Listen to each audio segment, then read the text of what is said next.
मिलता भी है मिलता भी नहीं, मेरी नजरों से वो हटता नहीं। मिलता भी है मिलता भी नहीं, मेरी नजरों से वो हटता नहीं। ये कैसा जादू डाला है, ये मैं जानो या हो जाने। ये कैसा जादू डाला है, ये मैं जानो या हो जाने। मोहन से दिल क्यों लगाया है, ये मैं जानो या हो जाने। जब जब दिल ने तुझे याद किया, इस जग ने मुझे बदनाम किया। जब जब दिल ने तुझे याद किया, इस जग ने मुझे बदनाम किया। बदनामी का फल क्या पाया, ये मैं जानो या हो जाने। बदनामी का फल क्या पाया, ये मैं जानो या हो जाने। मोहन से दिल क्यों लगाया है, ये मैं जानो या हो जाने।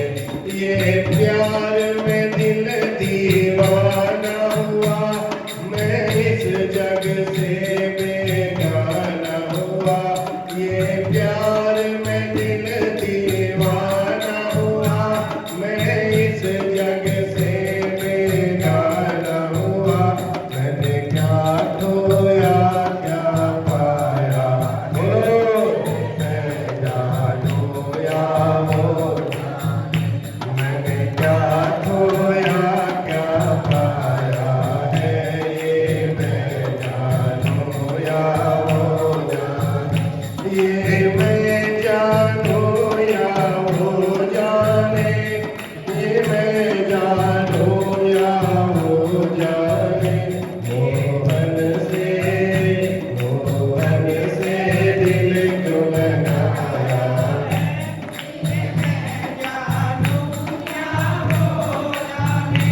मोहन से दिल क्यों लगाया है, ये मैं जानो। हर बात निराली है उसकी, हर बात में उसके तेरापन। हर बात निराली है उसकी, हर बात में उसके तेरापन। तेरे से दिल क्यों लगाया है, ये मैं जानो या हो जाने। तेरे से दिल क्यों लगाया है, ये मैं जानो या हो जाने। ये मैं जानो या हो जाने, ये मैं जानो या हो जाने। मोहन से दिल क्यों लगाया है, जिसने भी देखा बदल गया, मोहन के रंग में वो रंग ही गया। जिसने भी देखा बदल गया, मोहन के रंग में वो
भजन को सुनने वाले सुंदर हैं, तब भजन सुंदर हो जाता है।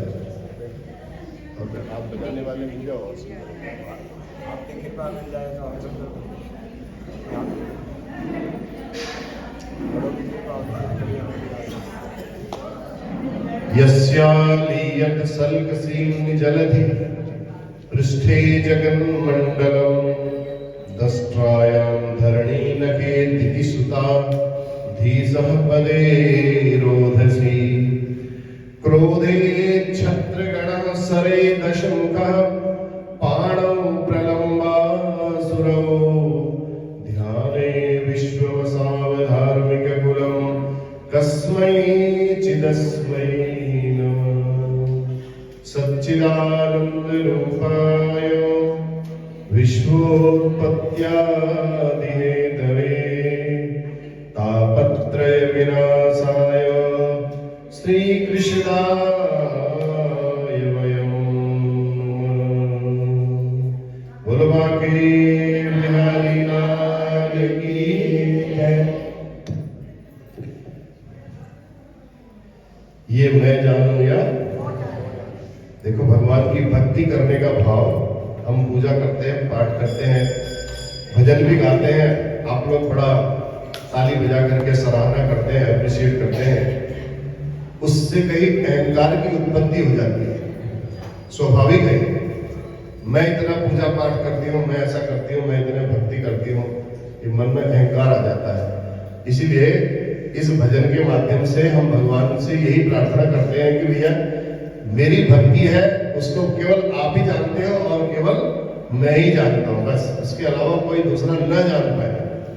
अगर कोई दूसरा जान लेगा तो फिर उसमें फिर अहंकार की उत्पत्ति हो जाती है कि हम इतने सर्वज्ञ हैं, हम सब कुछ जानते हैं। और यदि भगवान से प्रीति हो, भगवान से प्रेम हो, तो भगवान की भक्ति को प्राप्त करना कोई असाधारण काम नहीं है, बहुत सरल है। भक्ति से भगवान को प्राप्त किया जा सकता है। वो कैसे, आज की कथा में आपको श्रवण कराते हैं। नारद जी कहने लगे, महाराज कल आपको व्रत कब से शुरू करना चाहिए इस बारे में बताया था।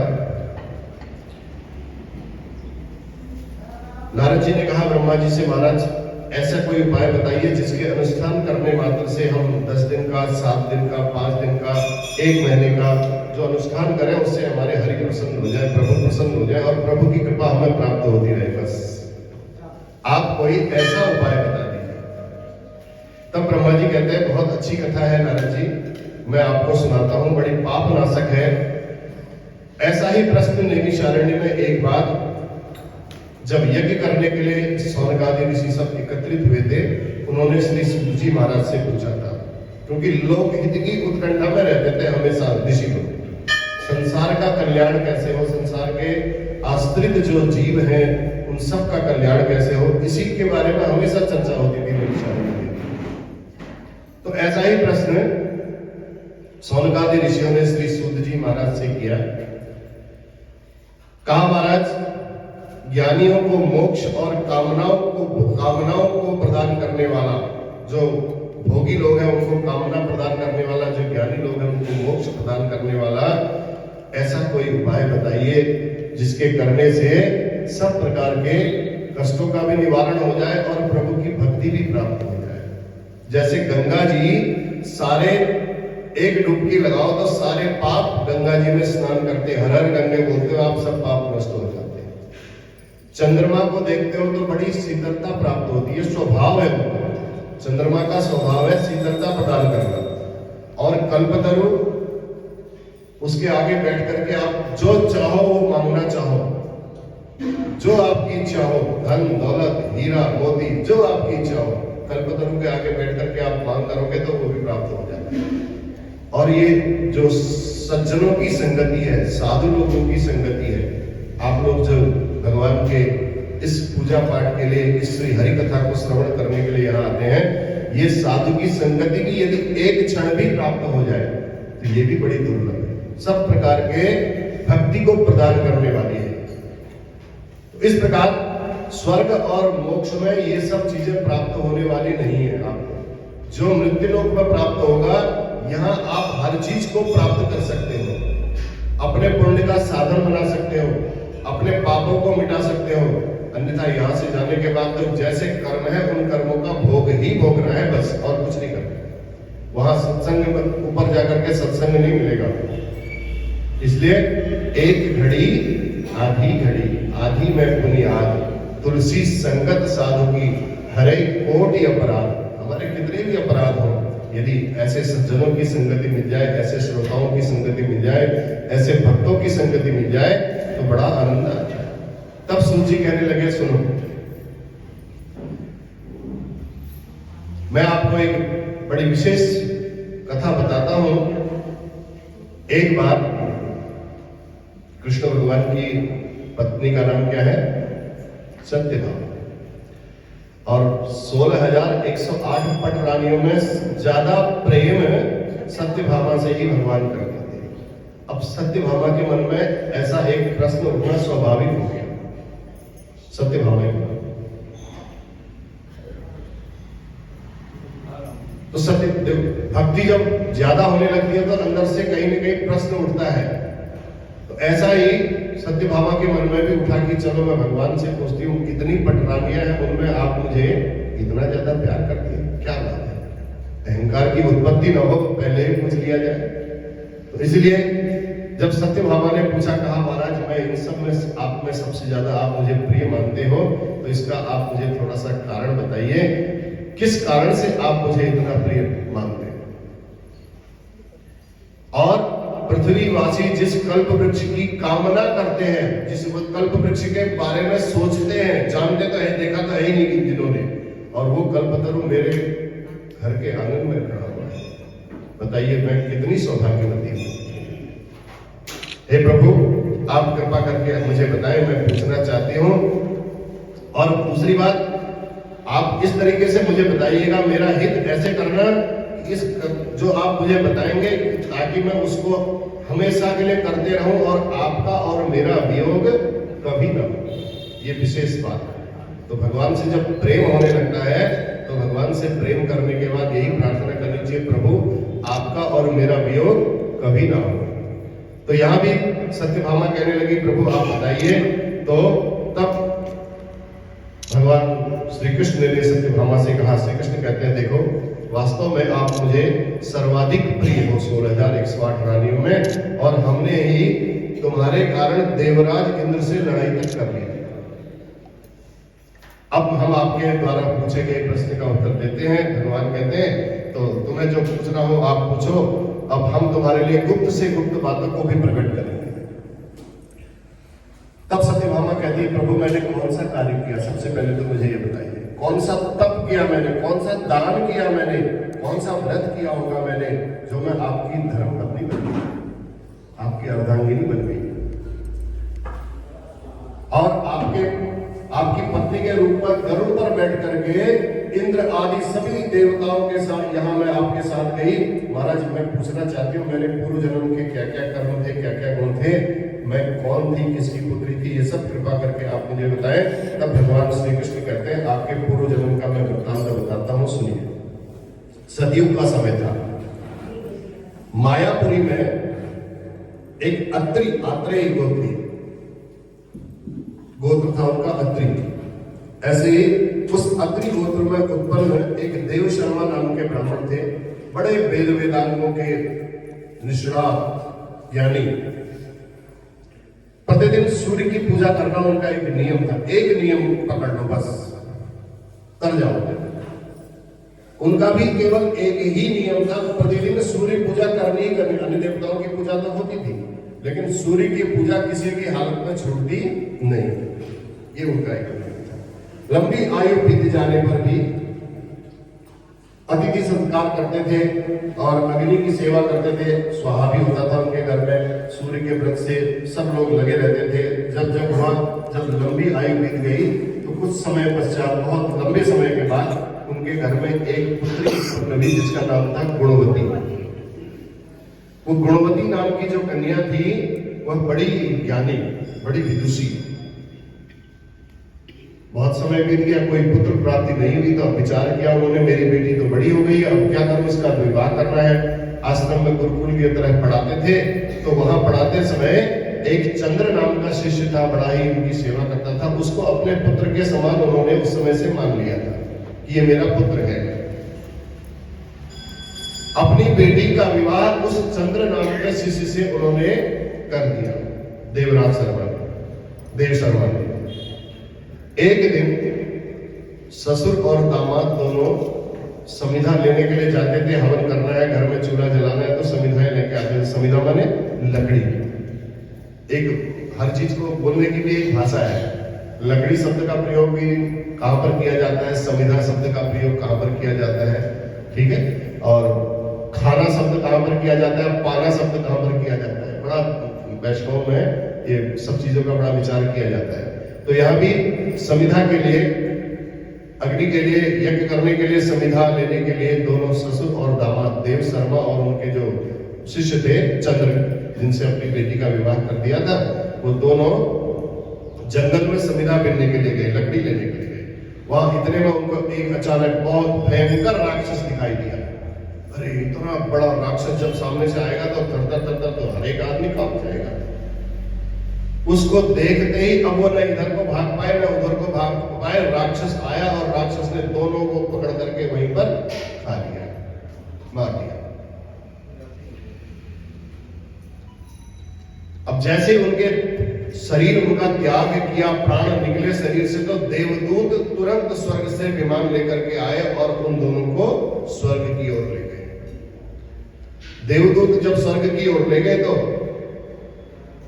पूछा उन्होंने मार्ग में, महाराज हमको आप ऐसे इतनी प्रसन्नता से आप ले जा रहे हो, बड़े प्रसन्न होकर के आप हमें भगवान के उस द्वार पर ले जा रहे हो, हम तो एक राक्षस के द्वारा मारे गए थे। तब उन्होंने बताया आपने पूरी जिंदगी भर सूर्योपासना की है, उसी सूर्य की उपासना का जो पुण्य है उसके प्रभाव से देवदूत बनकर के भगवान की तरह ही दिव्य स्वरूप वाले देवदूत हम आए हैं और हम आपको ले जाने के लिए भगवान के श्री चरणों में ले जाने के लिए आए हैं। तो कहने का भाव है, जिस प्रकार वर्षा का संपूर्ण पानी समुद्र में ही जाता है, उसका एक नियम है, पानी कहीं से भी बहेगा बहेगा, लास्ट में जाकर के समुद्र में ही जाएगा। उसी प्रकार आप शिव जी की पूजा करो, गणेश जी की पूजा करो, आप भोलेनाथ की पूजा करो, आप सूर्य की पूजा करो, आप विष्णु भगवान की पूजा करो। ये सारी पूजाओं का फल ही भगवान विष्णु के चरणों में ही जाना है। केशवम सर्वदेव नमस्कार्यम केशवम प्रतिगच्छति। सब देवों को नमस्कार करोगे तो वो सब भगवान विष्णु को ही अर्पित होना है, उसमें कोई अलग नहीं है। अनेक रूप रूपाय विष्णवे प्रभ विष्णवे, एक ही व्यक्ति है और वही कोई पिता के रूप में उसको बुलाता है, कोई इसको पुत्र के रूप में बुलाता है, कोई इसको भाई के रूप में बुलाता है। एक ही स्त्री है, कोई माता के रूप में है, वही स्त्री किसी की पत्नी के रूप में है, कोई बहन के रूप में है। ऐसे ही भगवान का ये स्वरूप है एक ही, लेकिन भगवान के रूप अलग अलग है। तो ऐसे ही तो ये पांचों भगवान कहते हैं हम ये जितने भी हैं सब एक ही हैं, अलग अलग नहीं है, हमें कोई भेदभाव करने की आवश्यकता नहीं है। तो हम पांचों एक ही हैं, केवल संसार में एक क्रीड़ा करने के लिए हम यहाँ अलग अलग रूप धारण करके आते हैं। तो इस प्रकार चंद्र और देव शर्मा जब विमान में बैठ करके दिव्यांगनाओं के साथ भगवान के लोक में पहुंच गए, अब वहां गुणवती ने, देव शर्मा की बेटी ने जब ये सुना कि मेरे पिताजी को और मेरे पति को राक्षस ने मार दिया है, वो बेचारी बड़ी दुखी हो गई। अब मैं कहां जाऊं, मेरा आश्रय कौन है, अब मैं किसके आश्रित जीऊं, अब मेरे कैसी दिनचर्या मेरी चलेगी। कुररी पक्षी की तरह सोचते सोचते सोचते सोचते धड़ाम से नीचे गिरी, बेहोश हो गई,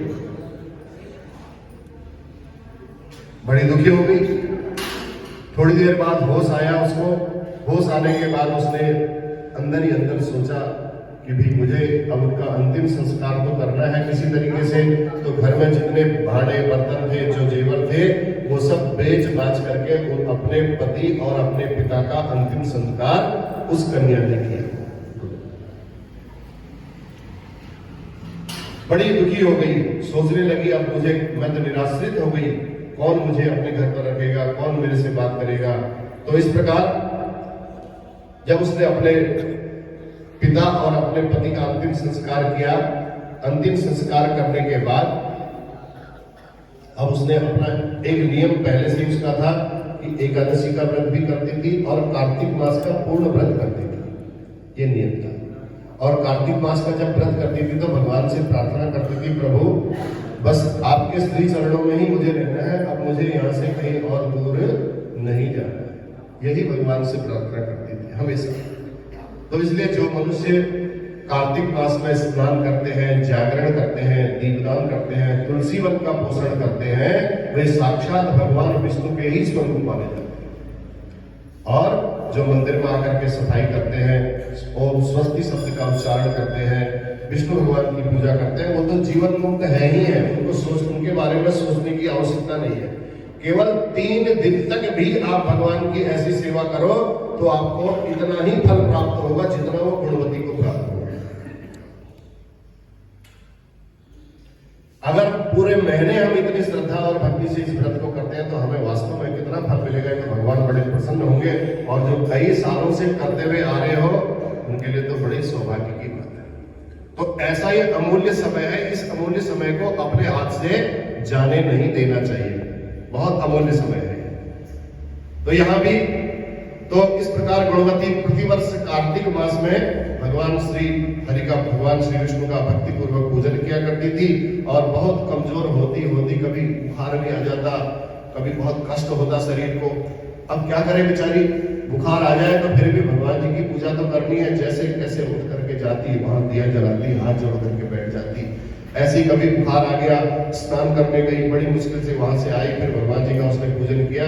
ऐसे एक बार ज्वर से संतप्त थी, बुखार था उसको बहुत तेज, स्नान करने के लिए गई, शरीर बहुत क्रश हो गया था, पतला हो गया था, कुछ शरीर में ज्यादा जान नहीं थी। स्नान किया और स्नान करने के बाद वो शरीर वहीं का वहीं छोड़ दिया। क्या किया, तुरंत उस गुणवती को लेने के लिए दिव्य विमान वहीं से, उस जहां पर स्नान किया वहीं से उसको बैठा करके दिव्यांगनाओं के साथ ऊपर ले जाने, आसमान से उसको उड़ता हुआ एक विमान दिखाई दिया और उसमें शंख चक्र गदा पद्म धारण किए हुए सारंग धनुआ भगवान विष्णु जब अप्सराओं से सेवित होकर के उसमें बैठे थे, उसको चढ़ाया तो मेरे दूत जैसे ही उस अग्नि जैसी तेजस्विनी भगवान बता रहे हैं, श्री कृष्ण भगवान सत्यभामा को बता रहे सारी बात।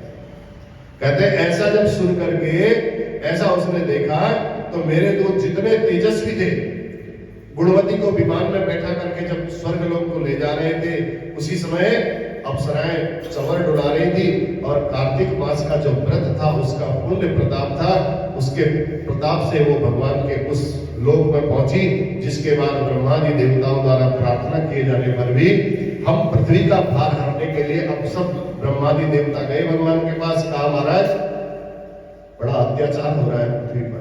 तब भगवान ने श्री कृष्ण का अवतार लिया। तब भगवान कहते हैं हम द्वापर में अवतार लेने के लिए इस पृथ्वी पर आए और उसी समय यदुवंशी जितने ये सब मेरे गण हैं और तुम्हारा पिता जो देव शर्मा था वो सत्राजित बना और तुम्हारे जो पति थे चंद्र नाम का जो शिष्य था वो चंद्र नाम का शिष्य अक्रूर जी बने द्वापर में। देखो सबके पुण्य प्रताप। और हे गुणवती जो तुमने इतना त्याग किया मेरे लिए, इतना शरीर का भी अंत में त्याग कर दिया मेरा नाम लेते लेते, वही गुणवती आज तुम मेरी पत्नी सत्यभामा बनी हो। बोलो भगवत श्री कृष्ण भगवान की। अब जैसे ही सत्यभामा ने ऐसा सुना, सत्यभामा को अंदर से बड़ा आनंद आने लगा। सत्यभामा कहते महाराज आपने तो बड़ी कृपा कर दी मेरे ऊपर, सच में आप जो बता रहे हो बिल्कुल सत्य बात है। कहा बिल्कुल सत्य बात है, तुमने हमेशा तुलसी की सेवा की, इसलिए वही तुलसी आज तुम्हारे आंगन पर जहां तुम रहती हो वहां कल्प वृक्ष के रूप में खड़ा है। जो तुम चाहो इससे मांग लो, जो तुम्हारी इच्छा है तुम इससे मन में सोचो और ये सामने तुम्हारे उपस्थित कर देगा। वही पौधा आज तुम्हारे लिए ये कल्प वृक्ष के रूप में आया है। तो तुमने पूर्व काल में कार्तिक मास में दीपदान किया था, उसी के प्रभाव से लक्ष्मी जी आज तुम्हारे घर में स्थिर रूप से बनी हुई है। और तुमने विष्णु भगवान को पति के रूप में पाने की लालसा, हमेशा भगवान से कहती थी ना प्रभु बस आपके चरणों में ही रहना है, मुझे अब कहीं और नहीं जाना। अब भगवान के चरणों में रहना है तो भगवान की पत्नी ही बन करके रह सकती हो। तो वही तुमने जो भक्ति की थी उसी भक्ति के कारण आज तुम मेरी पत्नी बनी हो, इसलिए उसी कारण से पत्नी हो। इसलिए आजीवन जो तुमने व्रत का पालन किया था उसके प्रभाव से अब तुम्हारा और हमारा कभी वियोग होने वाला नहीं है। बोलो बाकी बिहारी लाल की। इसलिए तुम मुझे अत्यंत प्रिय हो। जो मनुष्य इस पृथ्वी पर आकर के यज्ञ करते हैं, दान करते हैं, व्रत करते हैं, कार्तिक मास में प्राप्त होने वाली जो भगवान की पुण्य है वह 16 कलाओं में से एक कला को भी यदि प्राप्त कर ले तो उनका जीवन धन्य हो जाता है। तो इसलिए कार्तिक मास में जितना हो सके भगवान श्री हरि का पूजन करना चाहिए। बोल बाके बिहारी लाल की जय।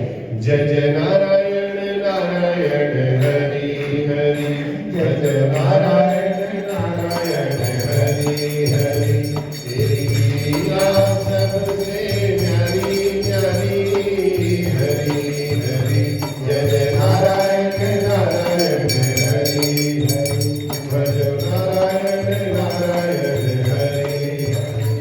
श्री बांके बिहारी तेरी आरती गाओ, कुंज बिहारी तेरी आरती गाओ।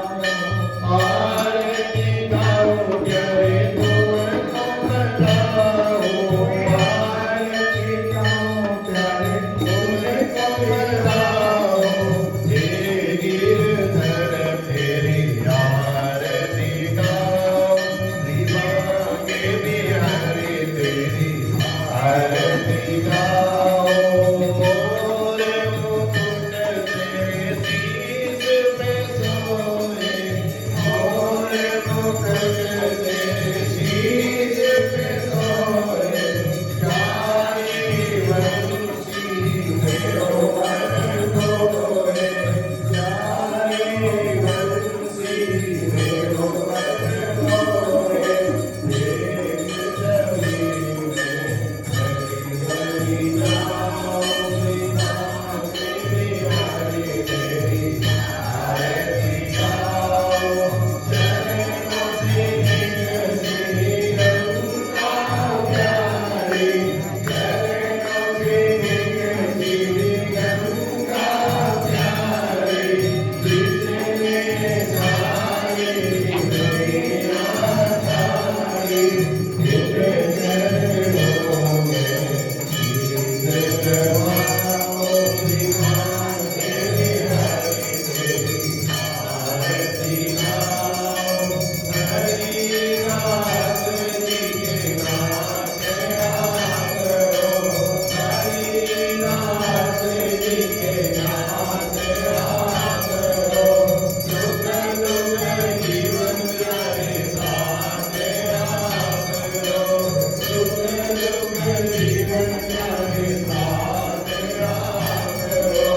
जीवन करो बिहारी जाओ, श्री बांके बिहारी तेरी आरती गाओ। हे गिरधर तेरी आरती गाओ, श्री बांके बिहारी तेरी आरती गाओ।